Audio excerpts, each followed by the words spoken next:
Cobain, tahan jangan berkedip. 1 menit pasti pedis. Iya. Itulah sehingga nikmat itu bukan handphone, mata. Hebatnya lagi nih mata, dia bisa bedakan mana istri, mana tetangga. Bayangkan kalau tidak bisa dibedakan, aduh. Kenapa lagi ini malam? Ternyata bali bola. Iya toh? Maka kita ucapkan Alhamdulillah. Tuan-tuan yang saya muliakan, ibu-ibu yang saya cintai. Pasti kita kenal semua Ronaldo. Pasti kita kenal Lionel Messi. Itu gajinya Lionel Messi dikumpul semua alumni SMA 4, belum kalah gajinya Lionel Messi 1 bulan. Tuh, hebatnya itu Lionel Messi. Tapi apa dia yang jago? Bukan. Tapi karena Allah kasih kaki yang bisa bengkok lututnya. Mana bisa dia main bola kalau tidak bisa bengkok lekutnya? Apa? Magolo. Nggak bisa. Iya toh? Iya. Mau saya kasih mercy? Mau? Tapi begitu saya kasih langsung lumpuh, tidak bisa gerak. Tidak mau. Berarti yang mahal transportasi bukan mobil, bukan oto, tapi apa? Lutut, kaki ini yang sehat. Maka kita ucapkan Alhamdulillah. Insyaallah. Ibu-ibu, pernah lihat orang dikawak gigi nah? Pernah? Ada kan kuliah alumni. Iya, mahal beda itu ibu. Ada mahasiswaku lagi final test pidato. Public speaking, kaget kak. Kebiasaan kuliah pagar jadi kawak. Ini gigi nana kawak. Saya tanya mahal itu dek. Nah bilang mahal ini Ustaz, lebih 40 juta. Saya bilang biar kamu pasang behel 100 juta kalau tidak ada gigimu. Apa mau kau kawak? Apa? Maka yang mahal bukan behel, yang mahal gigi. Dan hebatnya nih gigi kita ibu, mulai masuk sekolah sampai sekarang tidak tumbuh-tumbuh nih. Bayangkan kalau dia tumbuh seperti rambut. Gondrong semua minggu dulu. Nggak bisa mau dapat suami kalau gitu. Iya toh? Maka kita ucapkan Alhamdulillah. Ada lagi tuh dalam gigi yang hebat. Apa? Namanya saraf. Dia bisa bedakan mana kerupuk mole. Tahu jadi tidak tahu apa bahasa Indonesia itu mole. Hah? Ya, pura-pura ji. Iya toh? Coba bisa dibedakan. Biar kau tutup matamu, kasih ke kerupuk yang mole. Saya tahu kerupuk mole ini. Iya toh? Itulah saraf. Dan menurut ahli saraf gigi, itu kalau orang dicabut giginya tanpa dibius, langsung bisa pingsan. Begitu sakitnya. Maka kita ucapkan Alhamdulillah. Ada lagi nikmat satu. Nikmat persaudaraan. Iya, saya jago pidato, tapi tidak ada yang nonton nggak? Apa? 1 jam saya di sini berapi-api, tapi tidak ada yang lihat. Lewat kepala sekolah, oh male, sakit ini tuh dasar.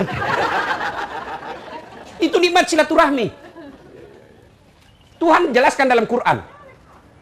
Salah satu nikmat saya berikan kamu, kalian bersaudara.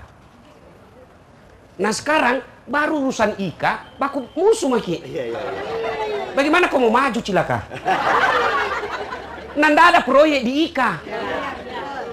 Kenapa kau tidak mau berjiwa besar sama-sama? Tapi tentu yang di sebelah begitu juga bicaranya. Maka yang baik adalah mari kita silaturahmi. Buka peluang sama-sama. Jangan pertahankan ego. Kalau salah niat kau masuk di sini pasti capek kau ngurus. Kalau mau kau gagah-gagahan bilang ada uangmu pasti kecewa kau. Kalau mau kau gagah-gagahan bilang saya yang terpilih pasti tidak ada amalmu. Tapi coba kalau kau niatkan baik, ikhlas, mau bantu teman yang lagi cari kerja anaknya, mau bantu yang mau sekolah anaknya, insya Allah Allah turun tunjukkan kamu jalan yang lurus. Kalau mau kau dibilang itu jika dapat, itawa. Itu jidu dapat, itawa. Itu jidu dapat, itawa. Nah itu jika dapat, tawa jidu dapat. Maka saya bayangkan tadi ini banyak. Ternyata begini, 3 kelas gini kalau waktu kita sekolah. Iya toh? Maka saya berharap kita bikin yang lebih besar lagi. Yang mesti ada solusi di dalamnya.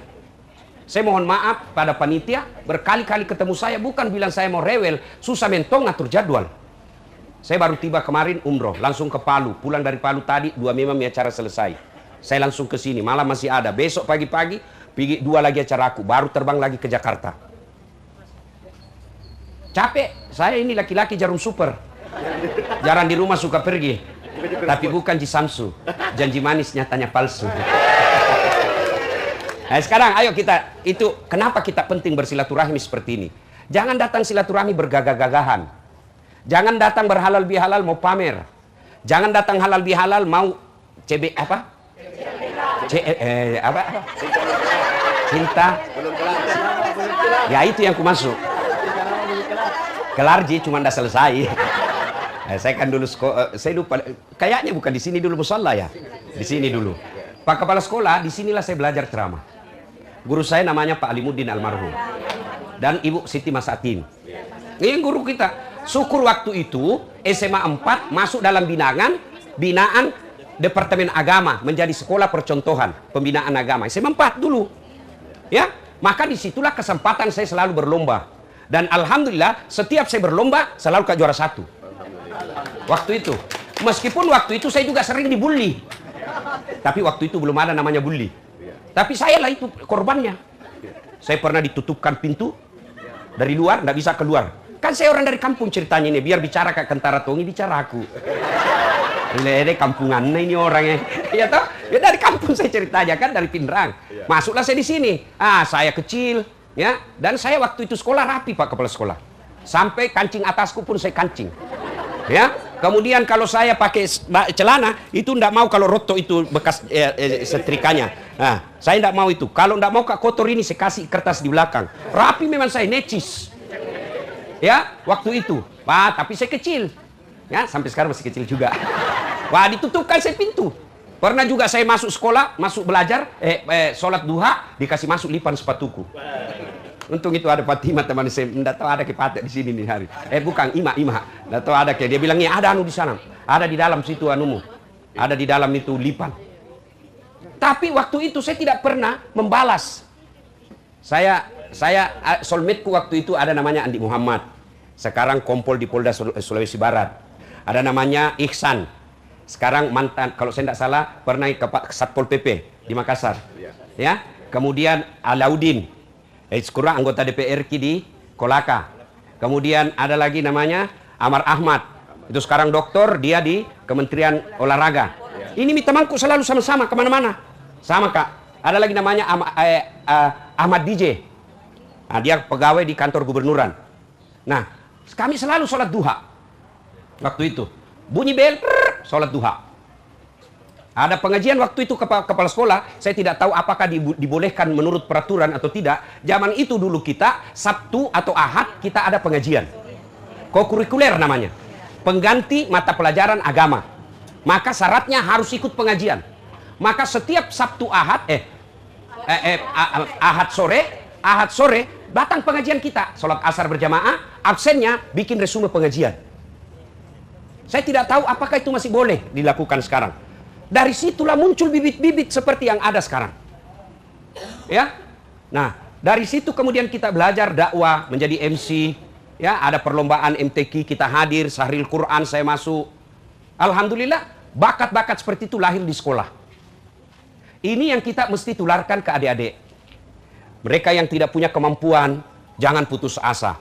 Mereka yang dari kampung, jangan kau kecil hati.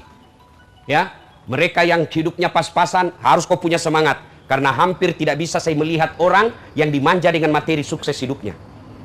Dia malah jadi pengecut dan rapuh mentalnya. Takut petarung. Saya jarang sering jalan kaki, saya dari Jalan Harimau ke sini. Lewati itu pasar Cidu, Radio Al-Kawakib. Waktu itu Kak Udin jadi pengamanan. Kalau ada bolos, nah pukul dulu baru dikasih masuk.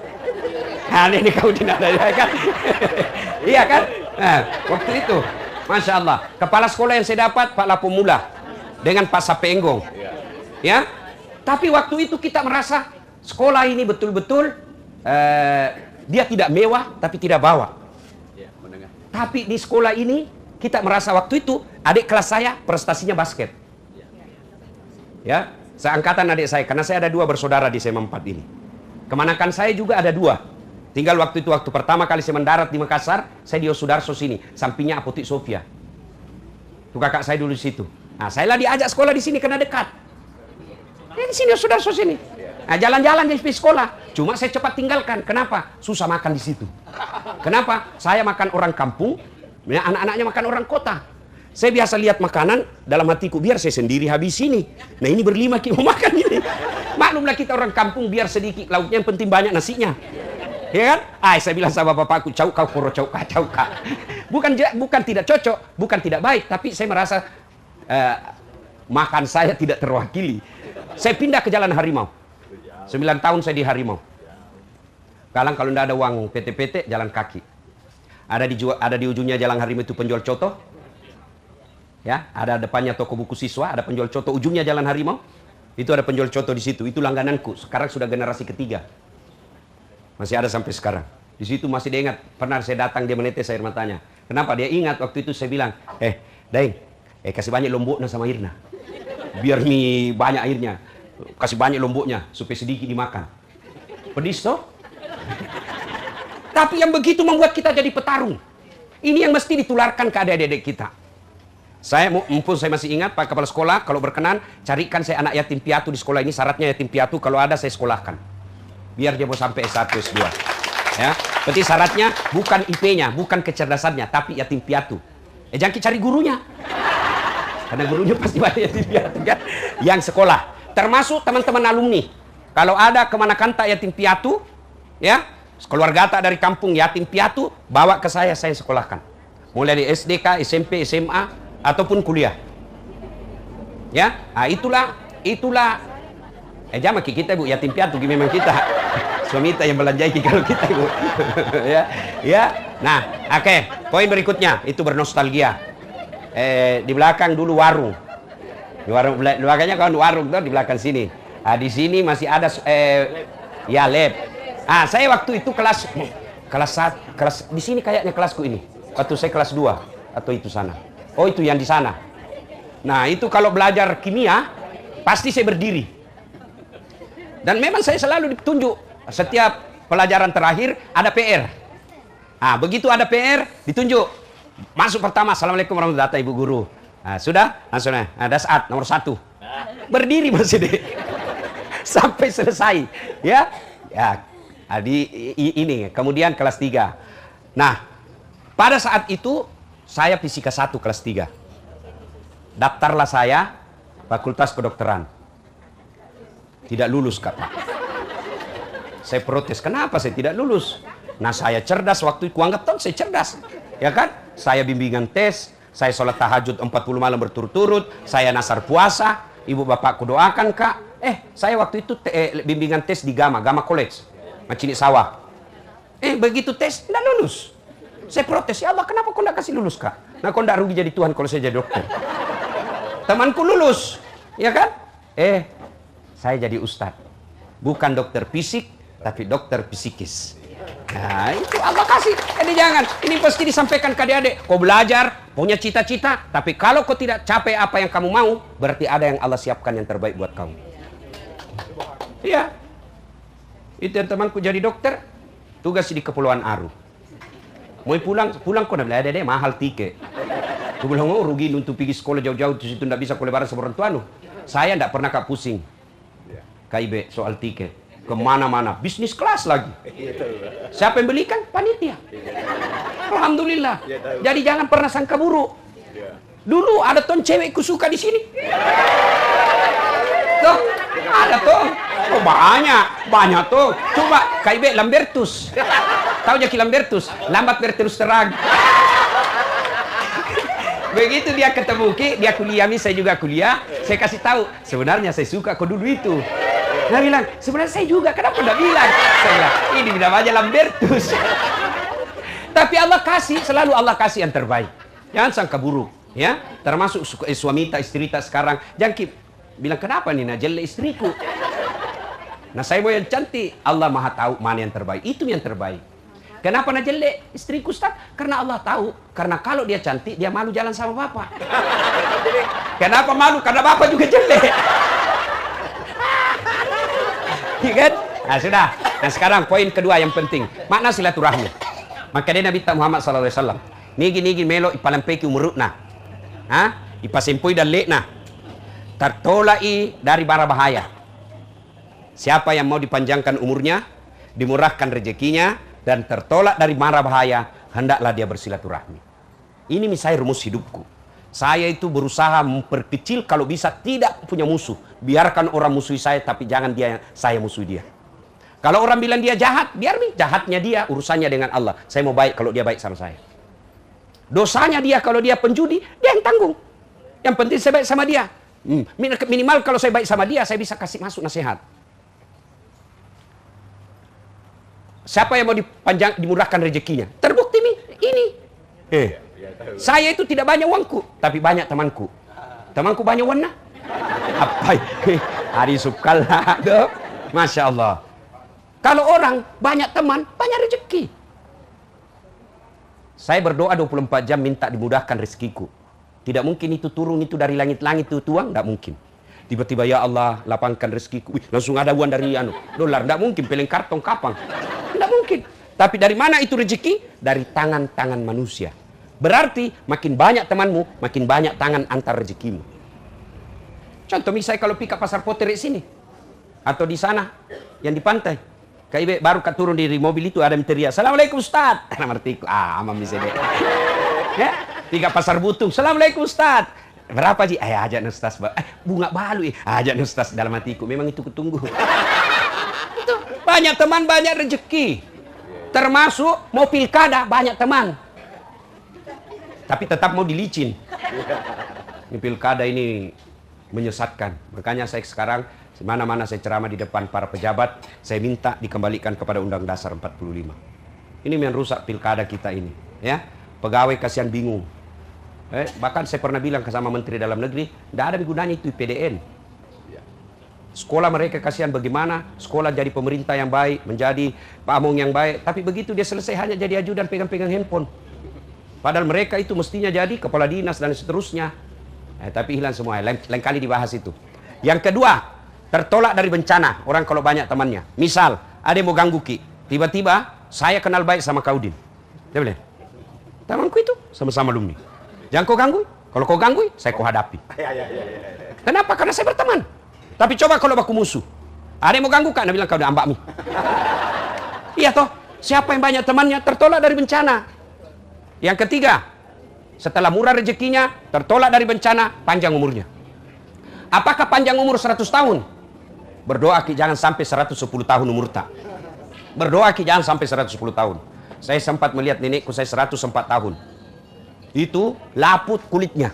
Biar digigit nyamuk, digosok, robek. Memang itu sudah ideal itu kita meninggal 60, 70. Tapi mau kita meninggal 70. Pasti kita jadul Ustaz. Iya toh? Kenapa kita takut sama meninggal? Karena kita tahu banyak dosa tak. Coba kalau datang saya malaikat maut tawarika. Dah saat sebenarnya kau mati usia 70 tahun pi. Tapi kalau mati kau sekarang kau ampuni semua, ya Allah ampuni semua dosamu. Langsung saya bilang sekarang mau. Daripada 70 tahun tidak jelas. Kenapa kita takut mati? Karena kita yakin banyak dosa tak, kurang amal. Nah, yang ketiga tadi, panjang umurnya. Apakah panjang umur itu jumlahnya, kuantitasnya? Bukan. Apa? Kualitasnya. Maksudnya apa? Betul 50 tahun di umur hidup, tapi setelah meninggal lewat di kuburnya, baik Ki Kodong ini. Waktu hidup Ki, dia selalu aktif di alumni. Dia selalu ada. Doakan nih, bacakan Al-Fatihah. 10 tahun meninggal masih diingat. Itulah orang umur yang panjang. Tapi kalau kita banyak musuh, jangankan mati, masih hidup kita doakan ke orang sial. Lewat Ki saja, tabrakan lalu mobilnya. Ya, nah ini. Kemudian, poin ketiga yang saya menjelaskan. Kenapa orang berpecah belah? Kenapa orang baku musuh-musuh? Satu, kepentingan kekuasaan. Ketua IKA misalnya. Jangan dulu pilkada, ketua IKA mau. Apa yang kita mau baku musuh? Ketua IKA ini pekerjaan sosial. Ya, jangan ada intrik-intrik mau digunakan pilkada. Kan biasanya itu paguyuban orang gunakan untuk mendapat suara ketika pilkada. Maka politisi kadangkala mau ambil itu untuk digunakan pemilihan suara. Mau jadi bupati, baku cambuk. Padahal bertahun-tahun berteman. Bertahun-tahun sahabat. Bahkan berkeluarga. Kenapa kita baper ketika pilkada kekuasaan? Kita juga kadangkala berteman di IKA. Hanya karena beda calon bupati tak, beda calon wali kota tak, beda calon anggota DPR tak, baku musuki. Nah kasih kok gajinya. Coba lihat itu Pilpres kemarin, 2024. Siapa baku lawan? Hah? Prabowo. Lawan siapa? Anies Baswedan. Prabowo wakilnya siapa? Gibran. Anies Baswedan siapa wakilnya? Muhaimin. Setelah menang siapa menang? Prabowo. Siapa menkonya Prabowo? Muhaimin. Kamu baku musuh. Apa lu dapat? 2019 siapa baku tanding? Prabowo dengan Jokowi. Baku cambuk di debat, baku hina para tim suksesnya. Siapa yang menang? Jokowi. Siapa menterinya? Prabowo. Kita apa kita apa? Itu biasanya beleng-beleng.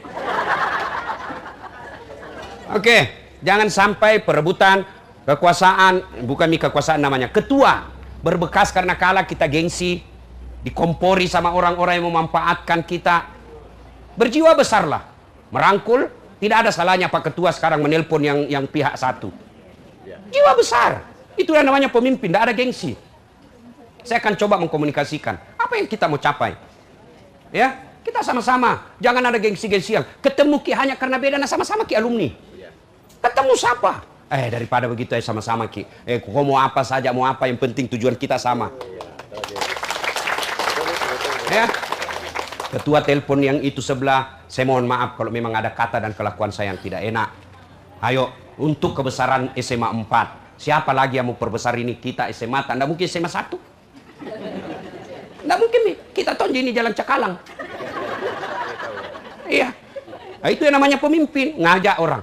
Ajak 1 kali tidak mau, 2 kali tidak mau, 3 kali ajak. Memang begitu.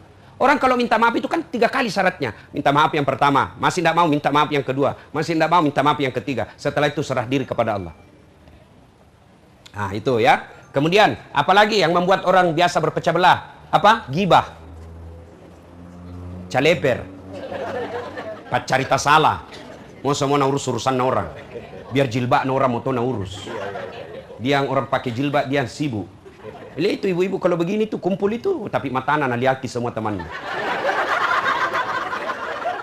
Gitu. Dia ndak gosip tapi baku kopi itu. Apa? Gitu.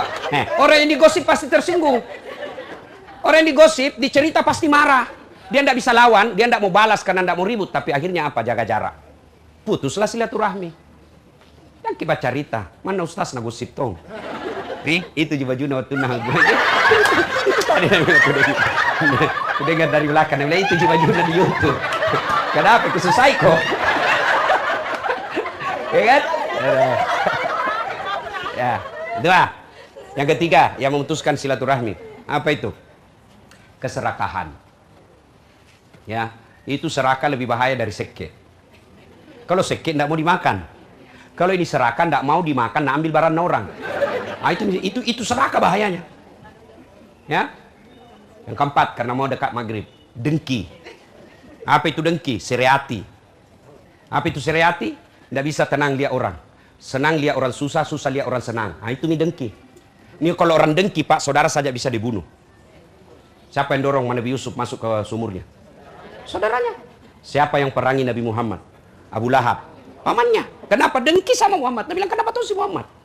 Sukuku lebih mulia dari dia, kata itu Abu Jahal. Dengki. Nah, yang kelima, yang ke berapa? 5, yang bisa merusak persaudaraan. Ya, apa adalah? Ya sudah, nanti pilih kuingnya.